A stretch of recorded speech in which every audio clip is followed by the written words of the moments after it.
عورت کو سمٹ کر دائیں طرف پاؤں نکال کر سجدہ کرنا چاہیے یا مردوں کی طرح کرنا چاہیے؟ کیونکہ یہاں عمان میں سب عورتیں مردوں کی طرح سجدہ کرتی ہیں، اور حدیث میں بھی 6 اعضاء پر سجدہ کرنے کا حکم دیا گیا ہے، اس بارے میں رہنمائی فرمائیں۔ شیزہ میر عمان، دیکھیے عورت اور مرد کے شریعت میں جو پردے سے متعلق احکام ہے نا، اس میں فرق ہے، اس پر پوری امت کا اجماع ہے۔ جیسے رسول اللہ صلی اللہ علیہ وسلم نے فرمایا خذوا عنی مناسککم، حج مجھ سے سیکھو، جیسے میں کر رہا ہوں ایسے کرو۔ اس کے باوجود جہاں پردے کا معاملہ آئے گا تو عورت کے حج کا طریقہ مرد سے مختلف ہو جائے گا۔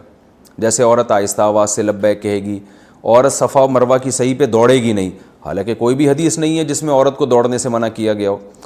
کوئی بھی حدیث نہیں ہے جس میں عورت کو آہستہ لبیک کہنے کا حکم دیا گیا ہو، لیکن پوری امت کا اجماع ہے کہ جہاں پردے کے معاملات آئیں گے تو اس کے لیے ہمیں حدیث کی الگ سے ضرورت نہیں ہوگی، وہ خود سے پہلے سے طے شدہ ہے یہ بات۔ تو پوری امت کہتی ہے کہ عورت لبیک آہستہ آواز سے کہے گی، پوری امت کہتی ہے صفا مروہ میں عورت دوڑے گی نہیں بلکہ چلے گی، حالانکہ حضرت ہاجرہ تو دوڑی تھیں اور وہ عورت تھیں، اس کے باوجود عورت چلے گی۔ اب کوئی کہے کہ نبی صلی اللہ علیہ وسلم صفا مروہ میں دوڑے ہیں اور آپ نے حکم دیا ہے کہ جیسے میں حج کر رہا ہوں ایسے کرو، تو عورت کو بھی یہی حکم ہے کہ وہ بھی دوڑے، اور کسی حدیث میں نہیں ہے کہ عورت نہیں دوڑے، تو ہم کیا کہیں گے اس کو؟ بھائی عورت کا جو پردے کا جہاں تک احکام ہے نا، وہ خود بخود اس میں یہ چیز داخل ہے کہ جس چیز کا عورت کی حیا سے تعلق ہوگا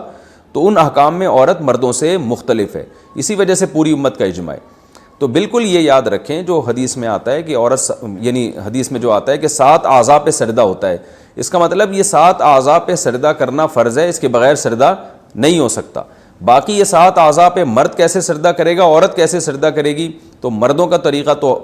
جو نبی صلی اللہ علیہ وسلم نے جیسے کیا اور وہی طریقہ ہے جس طرح سے آج کل مرد کرتے ہیں۔ عورت کا طریقہ حدیث میں صراحتاً نہیں ہے، وہ پوری امت کا اس پر اجماع ہے کہ وہ سمٹ کے سجدہ کرے گی کیونکہ اس کا تعلق عورت کی حیا سے ہے۔ اب اگر کوئی کہے کہ اس پر حدیث پیش کرو کہ عورت سمٹ کے سجدہ کرے گی، اپنے پاؤں دائیں طرف نکال کے زمین پہ بچھ جائے گی، تو ہم ان سے کہتے ہیں کہ آپ بھی اس پر حدیث پیش کر دیں کہ عورت آہستہ آواز سے لبیک کہے گی اور صفا مروہ میں سعی نہیں کرے گی،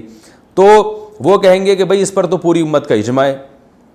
کہ عورت صفا اور مروہ کی سعی نہیں کرے گی، اور اجماع خود ایک دلیل ہوتی ہے، تو ہم کہیں گے اس پر بھی پوری امت کا اجماع ہے۔ امام ابو حنیفہ، امام مالک، امام شافعی، امام احمد بن حنبل اور صدیوں تک پوری امت یہی قول پر عمل کرتی آئی ہے کہ عورت سمٹ کے سجدہ کرے گی، سمٹ کے کھڑی ہوگی نماز میں۔ تو جیسے اجماع امت وہاں دلیل ہے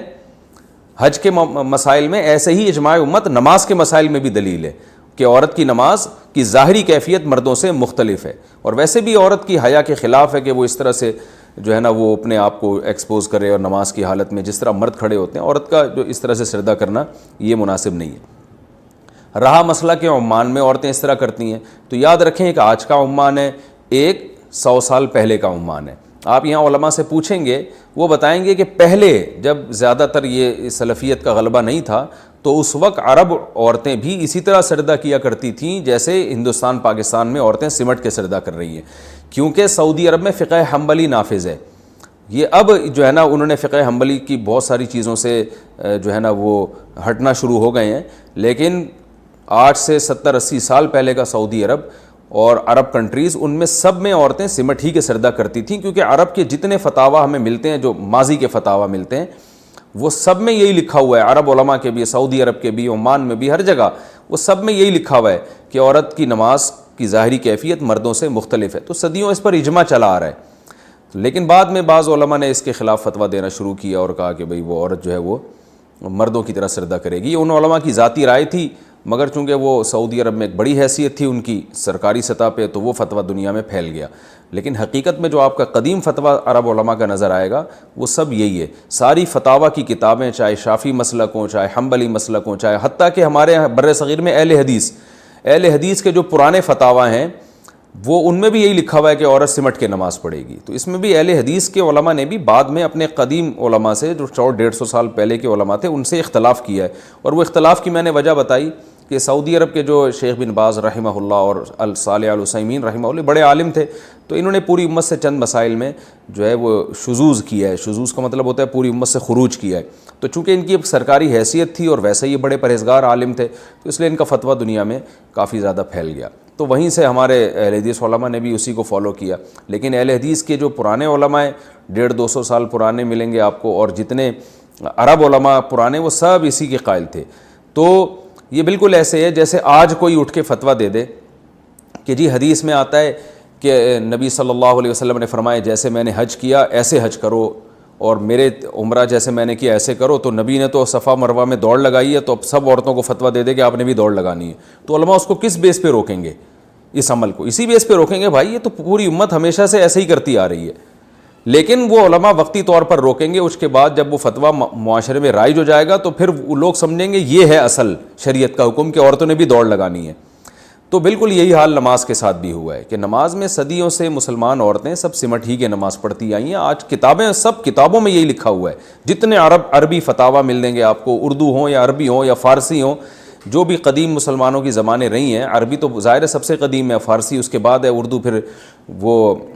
اس کے بعد ہے. تو سب کے فتاویٰ میں یہی کچھ لکھا ہوا ہے. تو اس لیے یہ بالکل میں شرح صدر کے ساتھ کہہ رہا ہوں کہ یہ ایک بعد میں ایک رائے کا اختلاف ہوا ہے, لیکن اصل حکم عورت کے لیے یہی ہے. امام بخاری رحمہ اللہ تعالیٰ نے ایک روایت پیش کی ہے کہ جس میں ایک تابعیہ سے وہ نقل کرتے ہیں کہ وہ جو تھیں مردوں کی طرح نماز پڑھا کرتی تھیں. تو اس سے صاف پتہ چلتا ہے کہ اس زمانے کی ساری عورتیں عورتوں کی طرح نماز پڑھتی تھیں. ایک خاتون امام بخاری کو ام دردہ ملی ہیں جو فقیہہ تھیں اور وہ ایک مردوں کی طرح یعنی سجدہ کیا کرتی تھیں. تو اس سے خود بخاری کی روایت سے پتہ چلتا ہے کہ اس زمانے میں اسلاف کے دور میں بھی ساری عورتیں عورتوں ہی کی طرح پڑھتی تھیں, ورنہ امام بخاری کہتے ہیں کہ اس میں تو سب عورتیں مردوں کی طرح پڑھ رہی ہیں. تو لیکن ایک ملی ہیں امام بخاری کو, تو خود یہ اس بات کی دلیل ہے. اور امت کے جو بڑے بڑے مجتہدین ہیں, فقہاء ہیں, جنہوں نے قرآن و حدیث کو ہم سے زیادہ سمجھا ہے, ان میں امام ابو حنیفہ, امام مالک, امام شافعی, احمد بن حنبل, ان سب کی فتاویٰ کی کتابوں میں یہی لکھا ہے کہ امام احمد بن حنبل سے بڑا کون حدیث کا عالم ہوگا, آپ خود بتائیں. وہ تو صراحتاً کہتے ہیں کہ عورت کو چاہیے کہ وہ سمٹ کے نماز پڑھے. صراحتاً ان سے اس بارے میں جو ہے فقہ حنبلی کی کتابوں میں صحیح سند کے ساتھ ان سے منقول ہے. یہی امام شافعی سے بھی منقول ہے. تو اس لیے عمان میں کیا ہو رہا ہے, سعودی عرب میں کیا ہو رہا ہے, اس کو نہ دیکھیں, یہ دیکھیں کہ اصل اسلام میں ہوتا کیا تھا. باقی یہ مسئلہ اتنی اہم نوعیت کا نہیں ہے کہ اس میں ایک دوسرے پہ طنز کریں. تو آپ بس اس پہ اپنی بات پہ قائم رہیں جس کو آپ قرآن و سنت سمجھتے ہیں. باقی کوئی خاتون اگر اس طرح سے پڑھ رہی ہے تو پڑھنے دیں. بحث مباحثہ پھڈے بازی نہ کریں, کسی کو ملامت نہ کریں, کسی پہ طنز نہ کریں, یہ چیز مناسب نہیں ہے.